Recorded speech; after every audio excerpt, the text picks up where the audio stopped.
Bem-vindos ao HC Comunica, o podcast que conecta você ao Hospital de Clínicas da Universidade Federal do Triângulo Mineiro. Aqui, ensino, pesquisa e assistência são as nossas prioridades. Por isso, vamos divulgar os serviços oferecidos pelo SUS de uma maneira clara e acessível. Eu sou a Luana Cunha e a cada episódio teremos um bate-papo descontraído com profissionais de diferentes áreas que trarão temas relevantes para a população e vão esclarecer dúvidas de maneira bem objetiva. Hoje estamos com Rafael Jordão, psicólogo organizacional e chefe da USOST do HC UFTM, e nosso tema é Saúde Mental do Trabalhador. Então, fique com a gente, porque o bate-papo já vai começar.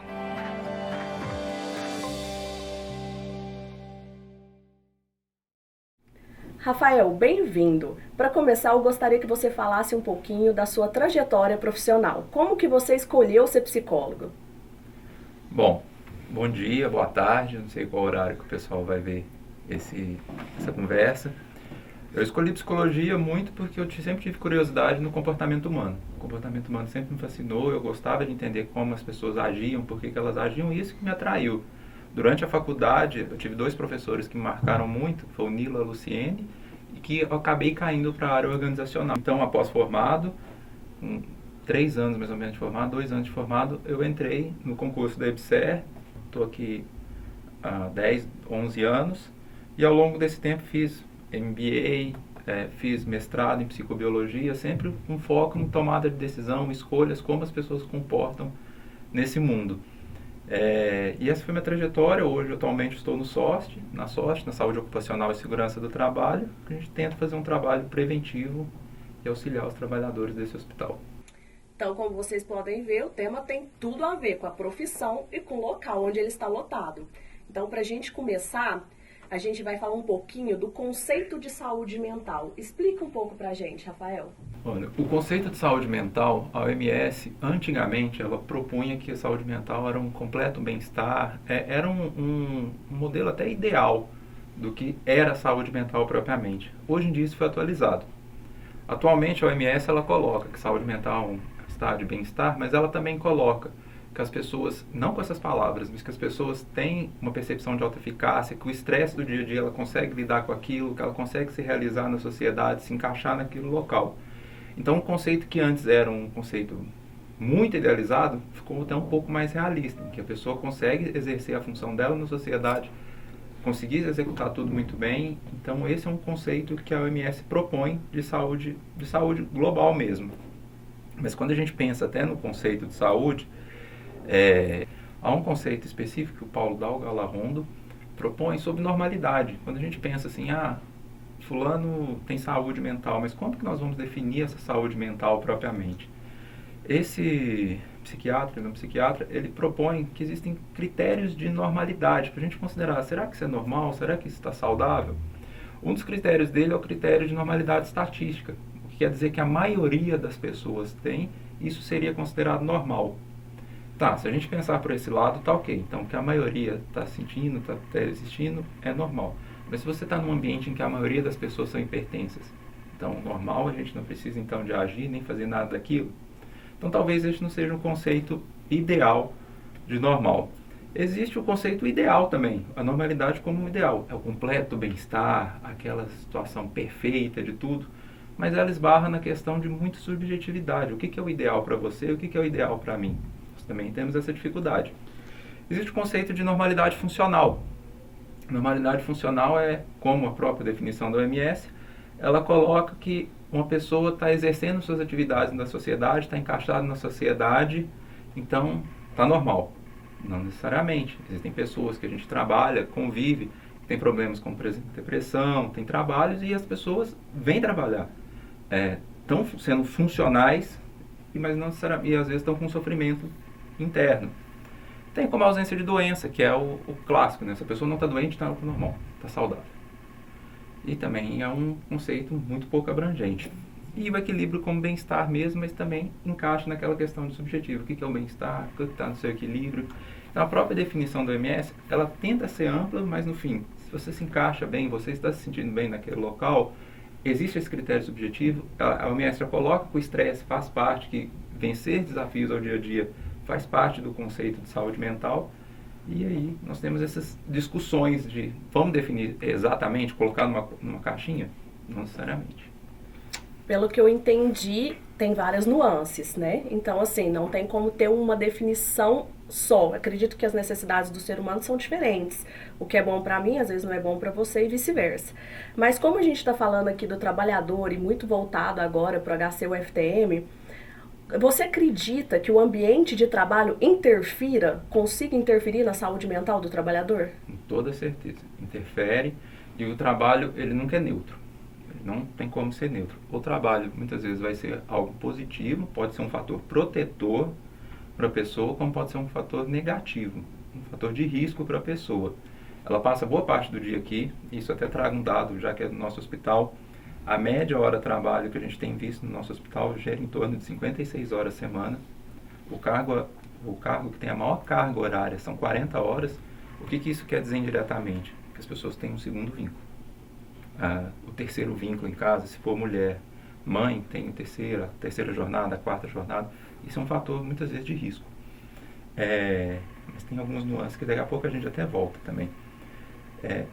Não tem como, ela passa a maior parte do dia no local de trabalho. Esse trabalho está realizando ela? Essa pessoa está vendo um sentido naquele trabalho? Esse trabalho está massacrando ela? Então, encarar o trabalho como neutro não existe. O trabalho, de fato, tem feito algo que a pessoa sente bem, tem um sentido, ou ela não está percebendo que está usando as habilidades, que ela está encostada, ou então que está um volume muito grande com o estresse, ela não está conseguindo lidar com aquele tanto de situação, vai dormir pensando nisso. Então, ele interfere diretamente. E esses fatores psicológicos que você acabou de já falar pra gente, que interferem sim no trabalho. Mas como que você acredita que isso possa interferir no serviço que a pessoa presta? Aqui no hospital a gente tem diferentes áreas. Você é psicólogo, eu sou relações públicas, nós temos enfermeiros, técnicos de enfermagem, médico, enfim, nós passamos, né, uma equipe bem multiprofissional mesmo. É muito difícil a gente conseguir dosar isso trabalhando com diferentes áreas. Mas como você disse que você é um curioso aí, né, estuda o comportamento humano, como as pessoas interagem, como que você acredita que isso possa intervir no serviço que a pessoa presta? Olha, isso intervém de inúmeras maneiras, e nunca começa da noite para o dia. É muito importante a gente deixar isso muito claro. Vamos dar um caso específico, a pessoa está tendo um estresse específico no trabalho. Não, fora do trabalho. Ela tem um estresse fora do trabalho. A conta está atrasando, não conseguiu fechar aquele mês. Aquilo ela já vai dormir mal, no outro dia a atenção dela já pode estar pior. A parte de ter dormido mal pode ter atrapalhado o raciocínio dela, a concentração, e isso sucessivamente pode gerar um erro. Se acontece um erro, isso já causa um mal-estar nessa pessoa. É tudo interferindo mesmo. Existe um conceito que inclusive agora está na NR1, que é a questão dos fatores psicossociais. Eles devem ser mensurados. Nosso hospital começou já a mensurar, e isso todos os setores já foram mensurados, a gente sempre vai tentar atualizar isso, mas os fatores psicossociais, um conceito básico dele é que eles vão mediar a relação trabalho-pessoa, sociedade-pessoa. A gente está num contexto capitalista, nós estamos num contexto de trabalhar com o governo público. Tudo isso também não é neutro, tudo isso influencia. Eu percebo meu trabalho de uma maneira diferente de você, mas como que eu percebo isso? Eu tenho um histórico diferente de você também, eu tenho uma genética diferente de você, e isso tudo influencia na nossa percepção. Os fatores psicossociais vão mediando isso, eles tentam mediar isso, então acaba influenciando na atenção da pessoa, na percepção de estresse. E ao longo de um tempo, isso aqui eu estou sendo muito caricato para ficar fácil de entender, mas ao longo de um tempo, uma pessoa que começa, é só uma noite de sono mal dormida, é só uma coisa que dá para passar, a gente percebe que nunca acontece da noite para o dia.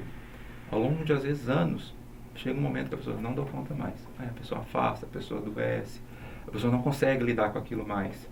E o ambiente de trabalho, eu costumo falar isso muito com o pessoal lá no SOT, e sempre que eu converso, ele parece que potencializa. Um constrangimento dentro do ambiente de trabalho, uma dificuldade dentro do ambiente de trabalho, ela é potencializada, parece que ela é multiplicada por 1000 do que algo que acontece dentro da sua casa. Porque ali a gente acaba se sentindo exposto, acaba se sentindo muitas vezes vulnerável. Então, esses pontos devem ser considerados para que a gente tenha um ambiente mais saudável. Então, Então é importante a gente entender que não são só fatores dentro da empresa que intervêm nesse trabalho que a gente presta e na nossa saúde mental. Fatores externos muitas vezes interferem nisso. Mas eu acho importante conversar aqui com o Rafael e ressaltar, então, a importância do coleguismo, a importância de uma escuta ativa da chefia, a importância de você se sentir acolhido dentro desse ambiente de trabalho. Posto que, como a gente mesmo falou aqui, metade do nosso dia, ou mais da metade, a gente passa no ambiente de trabalho. Muitas vezes a gente traz alguma coisa aqui para dentro ou leva para casa algo daqui. Alguma insatisfação vai caminhar junto. Como que você enxerga isso? Como que você acha que as pessoas podem interagir de uma maneira melhor para mesmo acolher um amigo, um colega, né, que esteja ali passando por um momento difícil e que muitas vezes não fala ou é taxado se falar como alguém que está com frescura e tal. Dá uma dica, como que isso deve ser abordado ali dentro do ambiente de trabalho, como que as pessoas podem lidar com isso com mais naturalidade, com mais leveza, sem levar um peso maior ainda para essa pessoa que está passando por isso. Olha, eu vou até fazer uma propaganda do curso de saúde mental no trabalho, que está na plataforma 3EC da EBSER, ela é disponível para todos os funcionários. E quando a gente propôs esse curso especificamente, a gente sempre falou, nosso objetivo nunca é encaixar um funcionário que adoeça num ambiente adoecedor. Nosso objetivo é criar fatores de proteção. E ao longo do curso nós discutimos isso várias vezes. Tentem criar uma comunidade interna, conversem com o seu colega, estejam dispostos para o seu colega, porque a gente nunca sabe quando vai acontecer com a gente. Nós nunca sabemos. Então, estar ali, o resumo de todo o módulo do curso de saúde mental de psicopatologia, um resumo é, esteja ali pelo colega do lado. Ele vai estar também com você. Crie esse senso de comunidade.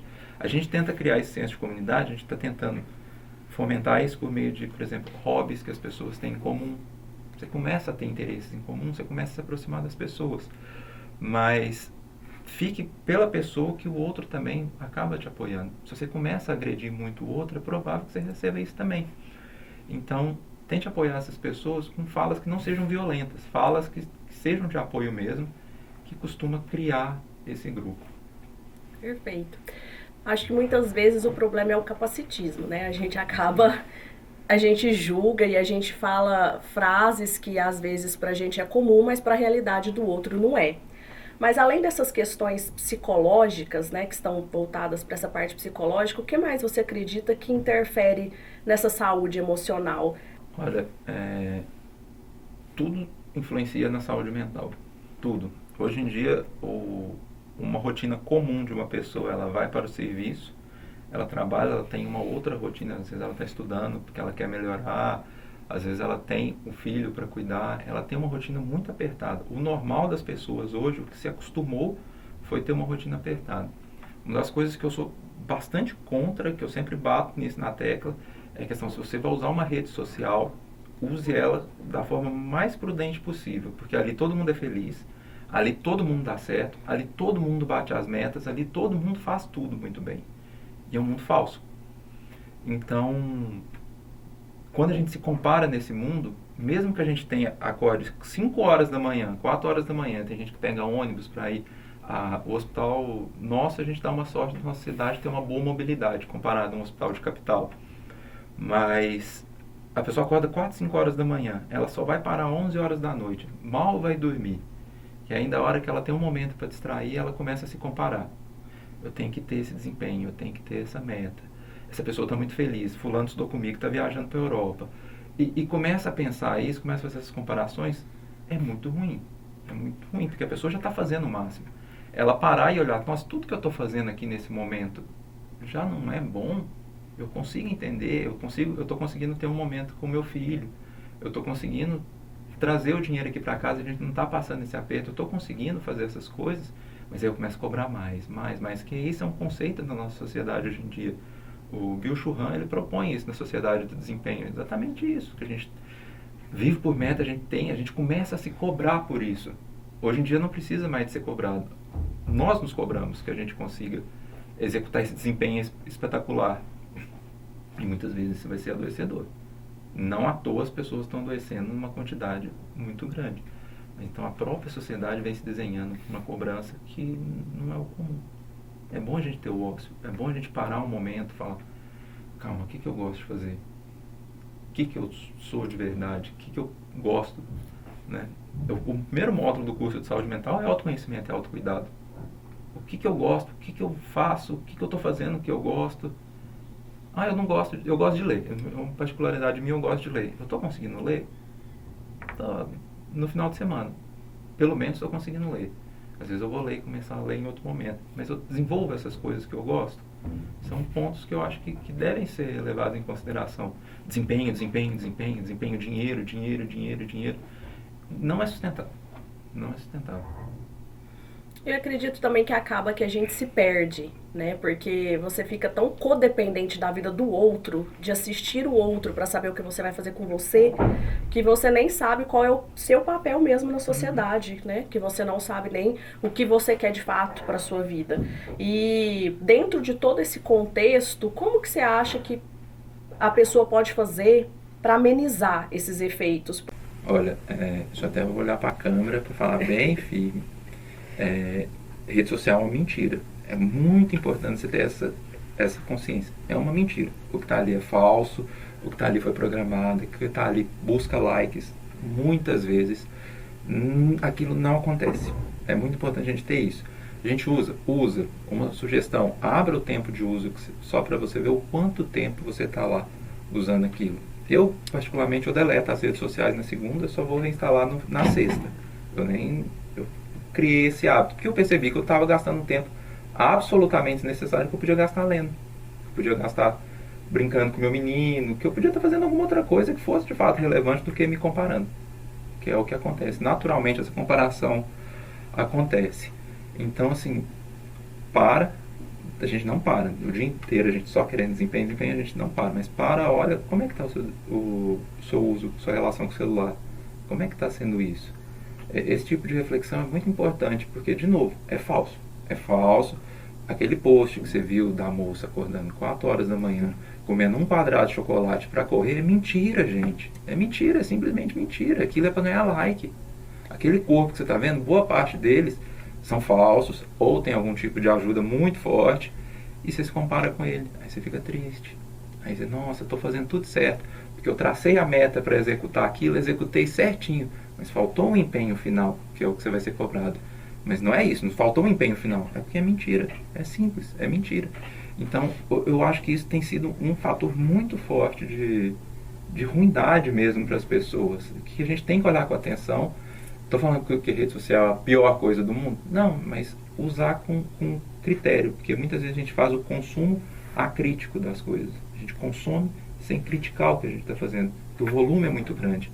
Faz uma experiência, vou fazer uma experiência com vocês. Além de olhar o tempo, quando você estiver passando no feed, em algum momento você para e volta.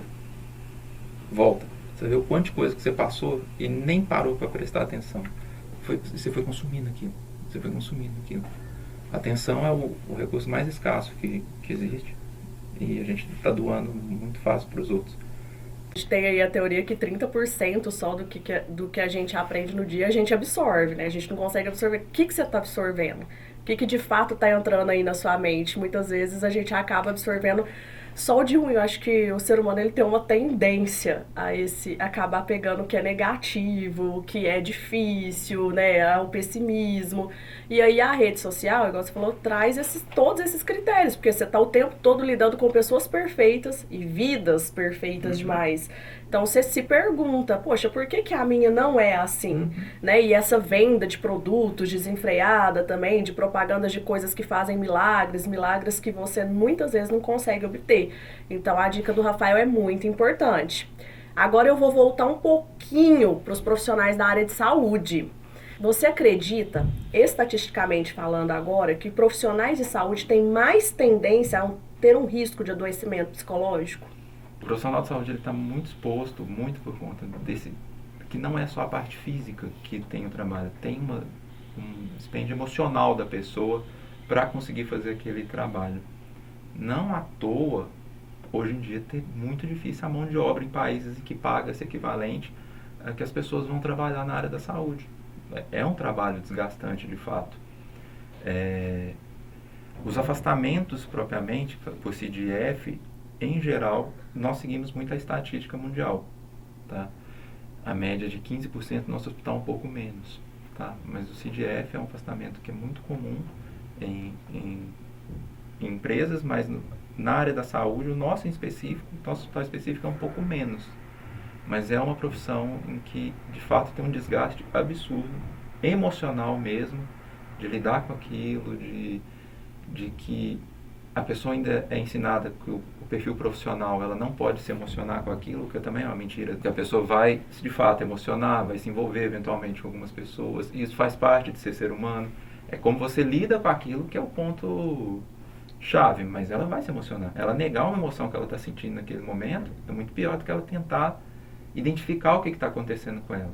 Estou ficando com medo desse paciente morrer, eu estou conseguindo lidar com isso. Estou sabendo ou só vou tentar bater, não, porque eu sou blindado. Isso é mentira, isso não é assim que funciona. Então, é um funcionário, sim, que tem um risco que a gente precisa de uma atenção maior. E você acredita que esse risco, ele vem, por exemplo, por questão de enfrentamento? Porque além da pessoa ter que lidar com os problemas dela, vamos falar assim, interno, externo, de ambiente de trabalho, de ambiente familiar, ela ainda acaba absorvendo o problema do outro?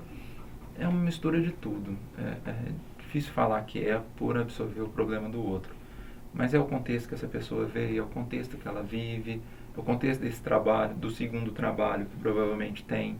O fato de um trabalhador de saúde ter que ter um segundo trabalho é um absurdo, mas ele precisa por conta da parte financeira. Mas se a gente fosse parar para pensar, é um absurdo ele ter que ter um segundo vínculo por conta do desgaste. Então tem isso, tem o como que está a família, de onde que tem todo um contexto especificamente. É muito difícil a gente cunhar aqui desse ponto específico. E como que faz para melhorar esse cenário? Dentro agora a gente está falando dessa parte de saúde mesmo, do trabalhador da área da saúde. O que pode ser feito ou como fazer para melhorar esse cenário? Olha, eu acredito sempre que o trabalho preventivo é o que teria o melhor retorno para evitar que essa pessoa afaste. Mas a gente sabe que também é uma coisa muito complexa, são várias coisas que estão acontecendo ao mesmo tempo. Existe a questão da mão de obra, que os setores muitas vezes trabalham até sem aquela quantidade de funcionário que seria seguro, então um tem que acabar cobrindo o outro. Existem funcionários, de novo, que eventualmente dobram o plantão para trabalhar aqui. Existem questões de fora, tudo isso influencia. Como que a gente pode tentar amenizar na forma preventiva? A gente começou a fazer um trabalho relativo a isso. Nós não temos ainda o retorno dele, porque eu acredito que ele vai ser de longo prazo. Mas, por exemplo, os funcionários que entram, eles já estão passando por avaliação psicossocial, a enfermagem já começa a ir nos setores para verificar como é que está sendo a situação. Nós estamos com o programa, com uma ação voltada para os funcionários PCD. A gente quer desenvolver e já começamos a discutir o desenvolvimento da questão de inclusão de neurodivergentes, que são funcionários que muitas vezes eles são excluídos, são tidos como muito diferentes. Aí você escuta ainda a frase absurda do tipo, mas você nem parece autista, por que você está fazendo isso? Né? E a hora que a pessoa fala isso, você fala, meu Deus do céu. Mas a inclusão dessas pessoas nas equipes que são neurodivergentes, né? Não são neuromaioria, neurodivergentes. E a questão de a gente ter o acompanhamento psicológico dos funcionários quando solicitado, tentando fazer parceria com as RAPs também, com o centro com os locais de atenção psicossocial da cidade. As juntas médicas, nós estamos vinculando sempre um especialista da área que precisa, além dos médicos do trabalho. Os médicos do trabalho têm feito visita técnica nos setores. A gente está tentando cruzar todas as informações possíveis para prevenir. Porque, eventualmente, tendo uma ação preventiva, essa pessoa não afasta, essa pessoa consegue lidar melhor com aquilo. O curso de saúde mental é uma das questões que a gente pensou de forma preventiva, porque, de novo, são instrumentos que a gente dá para os funcionários para eles olharem de forma crítica o local de trabalho. Não é para criar uma rebelião, mas é para que ele comece a olhar de forma crítica, e quanto mais funcionários fizerem o curso, mais a gente vai criando essa forma crítica, falando, talvez essa forma de trabalho não esteja da forma mais correta. A gente já está tentando adequar também a NR1, que solicita a questão das avaliações psicossociais. Nós fizemos nos periódicos, quando nós formos convocar, nós já vamos reavaliar como está a situação do ambiente de trabalho. Você está tendo que trabalhar muito rápido, você tem um volume de trabalho muito grande, está tendo assédio no seu local de trabalho, todas essas coisas a gente vai acabar questionando lá. Você tem um ponto de apoio no seu ambiente de trabalho? O seu trabalho tem influenciado sua percepção, a sua cognição, sua parte física, sua parte emocional tem sido muito demandada? Essas coisas a gente vem questionando. De imediato, talvez a gente não tenha um retorno tão grande. Mas eu acredito fortemente que com esses dados, a gente conseguindo tabular, tenho tabulado tudo isso. É por isso que eu sei que 56 horas é a média. Eu sei que no hospital as pessoas dão a média de 7 horas à noite. Eu sei que isso não é saudável, mas é o que eu tenho visto. Então você já começa a fazer alguns direcionamentos. Mas essa questão específica, a gente começar a traçar políticas dentro do hospital para ajudar aos funcionários que têm filho até 9 anos, tem afastado com uma frequência alta. O que a gente pode fazer para esses funcionários? Mas por enquanto a gente está coletando dados, tentando tabular e verificando as situações, além das ações mesmo, de in loco. A gente tem que ficar muito dentro, acompanhando o funcionário lá dentro mesmo. A gente está focando nisso. Bom, a gente vê que o HCFTM está tomando algumas medidas aí, né, para tentar blindar, né, essa questão. Antes da gente encerrar nosso bate-papo, eu vou fazer uma pergunta meio que geral, e que eu mesma já senti isso na pele, gente. Eu acredito que existe um tabu nessa questão de procurar ajuda psicológica ou psiquiátrica, né? Porque vão me chamar de doido, porque que vão pensar de mim, porque isso é sinônimo de assumir fraqueza. Qual é a dica que você dá para essas pessoas? De fato, qual é a importância da pessoa ter esse autoconhecimento, né, e perceber, ter essa percepção de falar, eu preciso de ajuda e procurar de fato essa ajuda? Olha, o trabalhador da saúde, ele entra num grupo específico de que acha que é autossuficiente. Isso é um problema. Isso é um problema, inclusive, com medicação. Se eu medico o outro, eu posso me automedicar com tranquilidade. Isso é um problema gravíssimo, gravíssimo. Mas com outras questões do estigma mesmo, saiu uma pesquisa, agora não vamos lembrar o nome da empresa que fez a pesquisa, mas a redução de estigma, quando se fala de saúde mental, era a última preocupação sobre isso. O módulo de psicopatologia do curso é a primeira preocupação, a gente quer tirar esse estigma especificamente. O estigma de que a pessoa é fraca, de que a pessoa não consegue lidar com isso. O psicólogo adoeceu mentalmente. Você não estudou? É quase isso que a gente escuta, né? É só você pegar seu caderno e ler. Não é assim que funciona. O médico também não pode adoecer, então. Esse estigma a gente tem que trabalhar todo dia um pouco. Porque, de novo, o funcionário ele acha que é autossuficiente. O funcionário, não, estou generalizando de uma forma. Mas o trabalhador da saúde em geral acha que é autossuficiente nesse ponto, com coisas de medicação. Mas quando a gente pensa em saúde mental, esses estigmas especificamente, eles vão ser quebrados quando a gente começa a bater de frente com isso. Ah, fulano tem depressão, mas foi na academia. Você sabe se isso faz parte do plano terapêutico dele? Você sabe que isso, na verdade, ajuda? Ah, mas ele postou na internet que ele estava na praia. Eu já falei de internet, isso é mentira.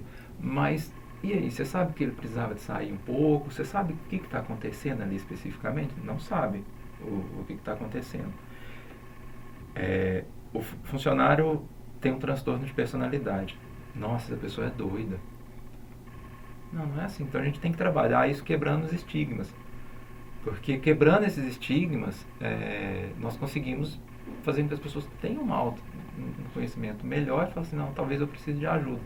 Talvez eu não estar conseguindo dormir, eu não estar conseguindo fazer minhas coisas, eu ter parado de sentir prazer nas coisas que eu gostava antes, talvez isso seja um sinal que eu preciso de ajuda.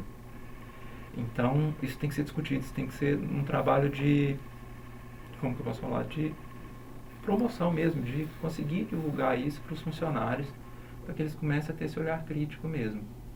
Porque essas falas são comuns, esse pensamento é muito comum mesmo, mas, de novo, a gente nunca sabe como isso pode acontecer com a gente. A gente nunca sabe que tipo de tombo que a gente pode levar na vida que pode fazer com que a gente não consiga segurar mais. Então é bom a gente ter essa noção de que a gente precisa, eventualmente, disso. E mais um ponto de curiosidade. A maioria dos funcionários, para você ter uma ideia, quando a gente investiga, qual foi seu primeiro contato com um especialista de saúde mental? Aqui segue a regra de ouro, do que a gente já viu. de que a maioria procura uma ajuda profissional. Os casos de divórcio, eles são recorrentes. Início de divórcio, algum problema assim. Mas mestrado, doutorado e residência são grandes indicadores que a pessoa, grandes fatos que aconteceram na vida da pessoa que elas buscam ajuda.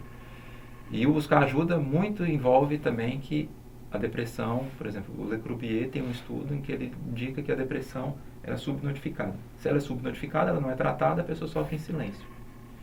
Então a gente precisa de falar, precisa de tentar conscientizar essas pessoas.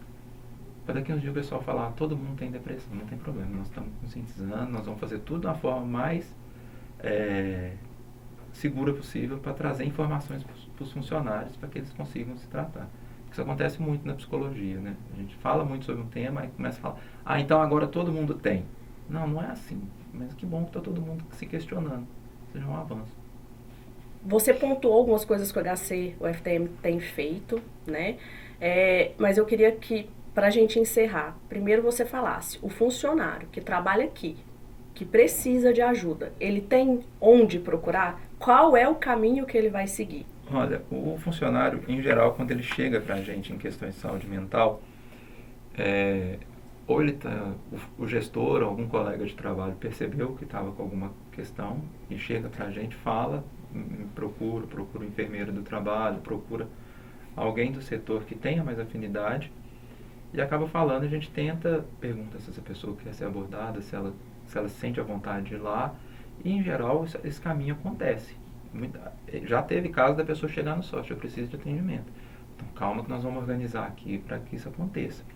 E não é só o sócio especificamente, eu quero até abrir um parênteses, porque o DAS tem feito um trabalho muito legal, e esse trabalho tem sido muito em conjunto. Dos últimos 2 anos, depois que mudaram algumas coisas, o trabalho DAS e sócio tem sido muito próximo e isso tem sido muito legal. Uma outra forma, por exemplo, a gente tem o GT de saúde do trabalhador. E nós fazemos rodas no hospital de conversa. E nessas rodas, eventualmente, alguns funcionários levantam que estão percebendo que não estão muito bem. A gente tenta encaminhar para o DAS ou até já puxar para o sócio, a depender do caso. Então, o trabalho que o DAS tem feito também é muito legal e tem acolhido os funcionários dos RJUs e isso tem sido bem legal também. Então, o funcionário percebeu que está com alguma questão, não está muito bem. A gente não consegue atender toda a demanda do hospital, mas a gente tenta fazer uma triagem, tenta fazer um acompanhamento inicial.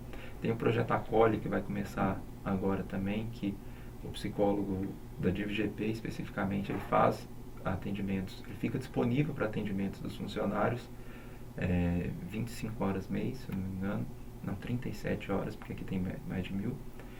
E ele fica disponível para atender os funcionários, eventualmente ele vai triar, vai encaminhar para algum local que ele perceber que seja necessário.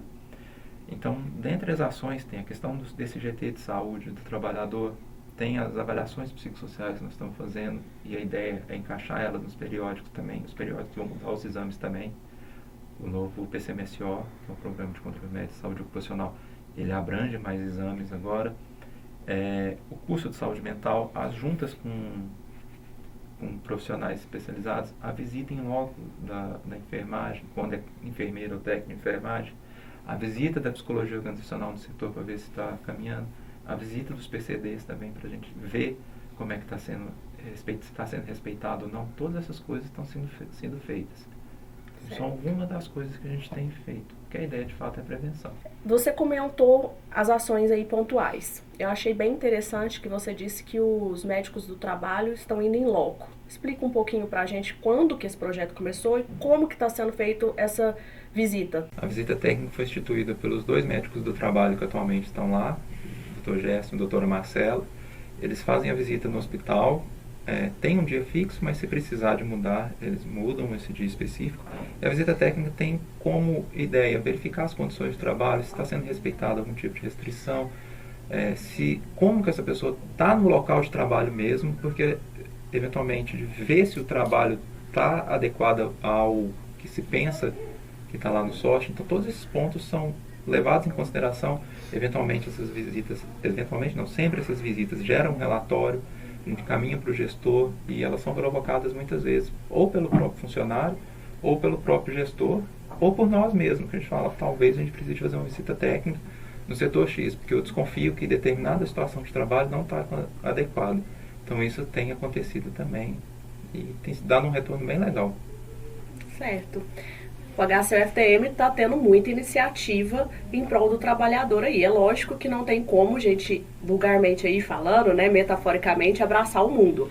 Mas o importante é ter a iniciativa. E você, trabalhador que precisa de ajuda, não deixe de procurar. É essencial que você perceba que você está adoecendo e procure essa ajuda. Porque, afinal de contas, ninguém vai gostar mais da gente do que a gente mesmo. Encerramos o episódio do HC Comunica, mas calma, vai vir muito mais por aí. No próximo episódio vamos conversar com outro profissional trazendo outro tema de relevância para a população. Então não me abandone. Até o próximo episódio. Te espero lá.